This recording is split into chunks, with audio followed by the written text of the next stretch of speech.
Nous avions laissé Michel Debré au moment où, le 7 juillet 1955, il proclamait devant ses collègues du Conseil de la République la nécessité, pour procéder à une révision satisfaisante de la Constitution de 1946, d'obtenir que le gouvernement lui-même s'y implique avec une certaine vigueur. Nous le retrouvons au même endroit et dans la même situation 12 jours plus tard, c'est-à-dire lors de la séance du Conseil de la République du 19 juillet 1955. Rappelons tout de même qu'il est rapporteur de la Commission du suffrage universel, du contrôle constitutionnel, du règlement et des pétitions. Ajoutons que lors d'une première procédure de révision, un an plus tôt, les pouvoirs du Conseil de la République avaient été accrus. Aussi Michel Debré n'hésite-t-il pas à bien rappeler ce qui suit. Je cite: « Notre rôle à nous, Conseil de la République, au début de cette seconde procédure de révision, est de tenter d'aller plus loin que l'Assemblée nationale et de nous essayer à cette première tâche qui est d'oser dire ce qui ne va pas dans nos structures constitutionnelles. » Fin de citation. Si l'on peut dire, il s'agirait pour le Conseil de la République d'entamer un travail de sape visant l'Assemblée élue, elle, au suffrage universel direct. Laissons alors le conseiller de la République communiste, Georges Marane, nous en dire plus quelques minutes après l'intervention de Michel Debré. Je cite: « L'année dernière, des modifications ont été apportées à la Constitution, ceci avec l'appui de nos collègues du groupe socialiste. La navette a été rétablie. Des pouvoirs nouveaux ont été donnés au Conseil de la République pour tenter de rétablir une partie des pouvoirs de l'ancien Sénat. Mais il faut bien reconnaître, et je m'excuse devant nos collègues de le dire, que l'extension des pouvoirs du Conseil de la République n'a pas été utilisée pour élargir les libertés locales. » À quoi donc aura-t-elle servi, pouvons-nous demander? Donc j'avais terminé la citation de Georges Marane, et nous voyons que ce Conseil de la République, élu au suffrage universel indirect, c'est-à-dire qu'au second tour, le vote est celui d'élus locaux, et le représentant attitré des notabilités de province. Que s'est-il alors produit à la suite de cette première modification de la Constitution en faveur du Conseil de la République?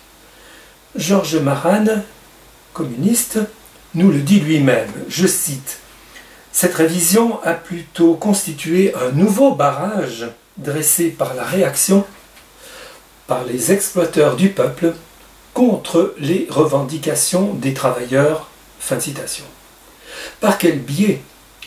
Mais par un biais qui renvoie à ce que Michel Debré est venu nous dire du rôle que le gouvernement devait lui-même tenir dans la mise en marche d'une révision, en réalité totale, de la Constitution de 1946. Mais écoutons encore le communiste Georges Marane tirer les conséquences de la première révision. Je cite: « Le pouvoir exécutif a été renforcé par l'octroi au gouvernement de la possibilité de mettre le Parlement en vacances par le décret de clôture, par la suppression de l'immunité parlementaire entre les séances, Suppression qui permet au gouvernement, s'il le juge à propos, de faire procéder à l'arrestation des parlementaires opposés à la politique gouvernementale. Fin de citation. Évidemment, un peu plus tôt, Michel Debré avait repris avec insistance ce propos que nous commençons à lui bien connaître, je cite, « La meilleure garantie que nous puissions avoir non seulement pour nous, Conseil de la République, et pour nos attributions, mais pour l'avenir de la réforme constitutionnelle, c'est l'action du gouvernement. » Fin de citation. Ayant, comme tous les parlementaires, compris que la cible de la majorité était bien la minorité constituée par les communistes à l'Assemblée nationale et au Conseil de la République, Léo Hamon, qui n'est pas lui-même communiste, mais MRP, c'est-à-dire chrétien-démocrate, prend soudainement la parole. Je cite.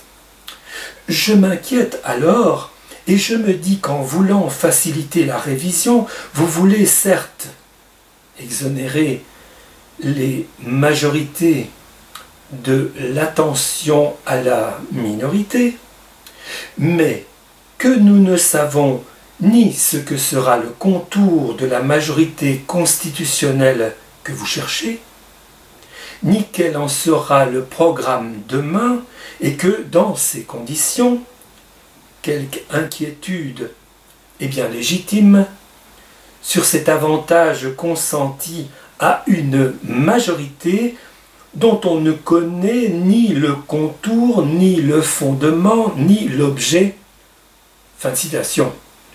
Plus particulièrement, Léo Hamon s'inquiète de l'éventuelle possibilité pour les chrétiens démocrates d'appartenir à cette majorité. Réponse de Michel Debré, qui énonce ici très directement la doctrine du glissement de la totalité de l'exercice de la souveraineté du côté du pouvoir exécutif et de cette majorité parlementaire qui ne lui servira plus que de cortège.